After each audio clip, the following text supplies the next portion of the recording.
Good morning, good afternoon, and good evening po sa atin. Andito po si Lambo V1 S4. I-demo po namin siya sa inyo. Nice! Ito po, sisimulan natin siya sa may remote. Dito sa remote na yan, makikita po natin, meron tayong nakikitang thunder dyan sa may gitna. Double tap lang po natin yan. Pwede na po nating magamit si e-bike. Tapos, ang pagpatay lang po niyan is etong unlock button lang po. Isa lang pong pindot. Tapos, sa anti-tip alarm naman po natin, dito lang po tayo sa lock button. Paano po natin ma-activate yan? Pag ginalaw po yan, yan. Naglalak po yung gulong niya. First attempt po, saglit lang ang tunog. Second attempt po, mas matagal po yan. Ayan. Naglalak po talaga yung gulong niya, kaya malabo po siyang may takbo talaga ng mga magnanakaw. Kung papatayin po natin yung alarm, unlock button lang din po tayo.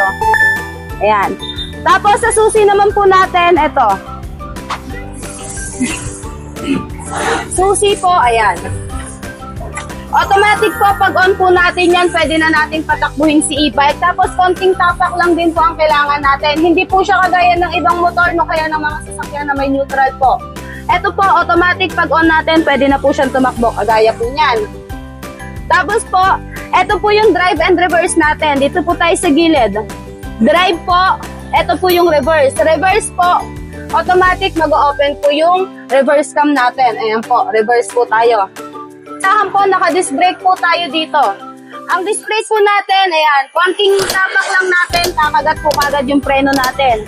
Ito naman po, dito tayo sa speed selector natin. Low, medium, and high po. Ayan, low, medium, and high. 1, 2, and 3. Ayan po. Tapos, ito po si headlight natin. Pa-check po kung meron po tayong headlight. Ay, crown light. Ito po, headlight. Ayan, headlight po natin. Tapos, signal light naman po natin sa kaliwa. Ito po, hihilahin lang natin siya ng konti. Ayan, papunta lang po siya sa atin. Papunta sa atin. Wow!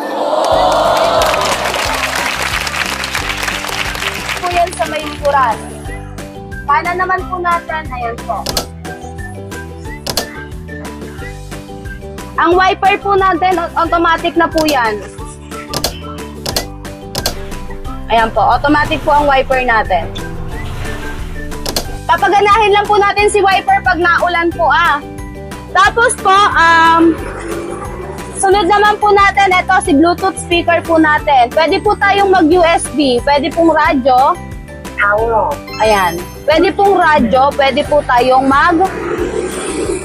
pwede tayong mag-radyo, pwede mag-Bluetooth.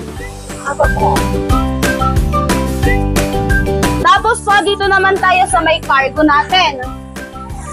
Sa may storage po natin. Marami-rami na po tayong pwedeng ilagay dito. Ayan. Tapos, ito po yung isa nating cargo. Ayan. Kasya po dito 2 sako ng bigas. Nice!